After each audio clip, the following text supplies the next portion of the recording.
और वहीं यूपी के बलिया में एक भीषण सड़क हादसा हो गया है। एक बेकाबू कार ने बाइक सवार को कुचल दिया। इस हादसे में जहां एक युवक की मौत हो गई, वहीं कई लोग घायल भी हो गए। ये रिपोर्ट दिखाते हैं आपको। बलिया में रफ्तार का कहर, बेकाबू कार ने युवक को कुचला। सीसीटीवी में रिकॉर्ड घटना। सड़क पर रफ्तार का ये जानलेवा कहर बलिया के गरवाड़ थाना क्षेत्र में देखने को मिला, जहां चिलकहर पेट्रोल पंप के पास बेकाबू स्कॉर्पियो ने बाइक सवार को रौंद दिया। इस हादसे में एक युवक की जान चली गई। सीसीटीवी फुटेज से पता चला है कि कार की रफ्तार ज्यादा थी, जिससे पहली टक्कर के बाद चालक का संतुलन बिगड़ गया और स्कॉर्पियो बेकाबू होकर पेट्रोल पंप के सामने कई बार पलट गई। बाइक सवार अरशद और ओम प्रकाश को टक्कर मारने वाली स्कॉर्पियो पूर्व विधायक और बीजेपी नेता सुरेंद्र सिंह की बताई जा रही है। दुर्घटना में पूर्व विधायक समेत 4 अन्य लोगों को गंभीर चोटें आई हैं। शाम के वक्त यह हादसा तब हुआ जब पूर्व विधायक एक शोक सभा से लौट रहे थे, तभी उनकी स्कॉर्पियो और बाइक सवार में आमने सामने की टक्कर हो गई। हादसे के बाद स्थानीय लोगों ने घायल अरशद और ओम प्रकाश को अस्पताल पहुंचाया, जहां फतेहपुर निवासी अरशद को डॉक्टरों ने मृत घोषित कर दिया। इस हादसे में सड़क किनारे खड़े एक अन्य युवक की भी जान बाल बाल बची। अरशद की बाइक को टक्कर मारने के बाद स्कॉर्पियो सिर्फ उसकी बाइक को छूकर निकल गई। और महाराष्ट्र के सांगली से एक दर्दनाक खबर सामने आ रही है। सांगली जिले के खानापुर तालुका में 2 एसटी बसों के बीच हुई आमने सामने की भीषण टक्कर में 2 लोगों की मौके पर ही मौत हो गई, जबकि 20 से ज्यादा लोग घायल हुए। एक तरफ तेज रफ्तार और दूसरी तरफ खतरनाक मोड़, इन दोनों के कॉम्बिनेशन ने सांगली के रेवाणी घाट को चीखों में दहला दिया। बीटा से भीव घाट की तरफ जा रही एक एसटी बस दूसरे बस से टकरा गई। टक्कर इतनी गंभीर थी कि एक बस का अगला हिस्सा दूसरी बस को चीरता हुआ अंदर तक जा पहुंचा। हादसे के तुरंत बाद स्थानीय नागरिक और प्रशासन देवदूत बनकर मौके पर पहुंचे। बिना वक्त गवाए स्थानीय लोगों ने बस से घायल को बाहर निकाला। इस दर्दनाक हादसे में 60 साल की महिला नंदा हरिदास त्रंबके और 78 साल के बुजुर्ग ढोंडीराम लक्ष्मण पाटिल की मौके पर ही मौत हो गई। स्थानीय लोगों का कहना है कि शाम के वक्त अचानक एक जोरदार धमाके जैसी आवाज सुनाई दी। लोग दौड़कर पहुंचे तो देखा दोनों बसों की टक्कर हो गई।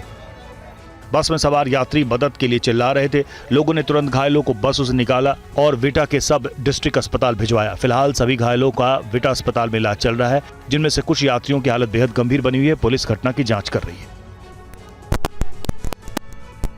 खराब सड़कें, बिजली कटौती और भीषण जाम से तंग आकर चाकड़ MIDC की 20 कंपनियों ने खांडला शिफ्ट होने का फैसला लिया है, जिसके बाद शरद पवार ने राज्य सरकार पर सवाल उठाए। महाराष्ट्र का प्रमुख ऑटोमोबाइल और औद्योगिक हब माने जाने वाला चाकण औद्योगिक क्षेत्र इन दिनों अपने अस्तित्व की सबसे गंभीर लड़ाई लड़ रहा है। खस्ताहाल सड़कें, लगातार बिजली कटौती, भीषण ट्रैफिक जाम और प्रदूषण के कारण चाकड़ MIDC की स्थिति किसी ICU में भर्ती गंभीर मरीज जैसी हो गई है। राज्य से उद्योग बाहर नहीं जा रहे हैं कि सरकारी दावों की हवा निकालते हुए परेशान 20 कंपनियों के मालिक और निदेशकों ने अब चाकड़ को अलविदा कहने का फैसला कर लिया। कंपनियों के इस फैसले पर शरद पवार ने राज्य सरकार पर सवाल करते हुए लिखा है, चाकड़ औद्योगिक क्षेत्र की करीब 20 कंपनियों ने ट्रैफिक जाम, प्रदूषण, पानी, बिजली और खराब सड़कों की समस्याओं के चलते दूसरे स्थान पर जाने का फैसला किया है। इन कंपनियों में करीब 2000 से ज्यादा कर्मचारी काम करते हैं। ये स्थिति बेहद गंभीर है। वहीं कंपनियों के चाकड़ छोड़ने के फैसले के बाद प्रशासनिक महकमे में हड़कंप मच गया है। MIDC के मुख्य कार्यकारी अधिकारी दीपेंद्र सिंह कुशवाहा और पुणे के जिलाधिकारी जितेंद्र डूडी ने तुरंत आपातकालीन ऑनलाइन बैठक बुलाई।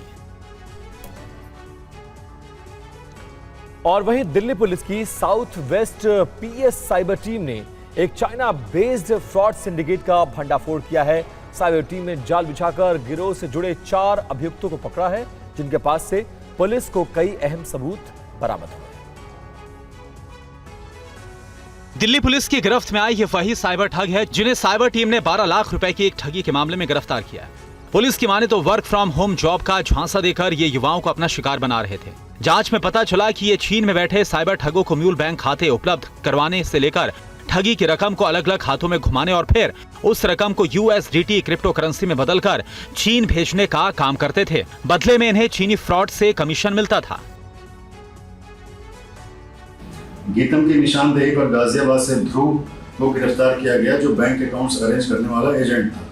उसके पास से 9 bank passbook, 5 SIM card, 1 mobile phone और 1 कमीशन रिकॉर्ड वाला रजिस्टर बरामद हुआ।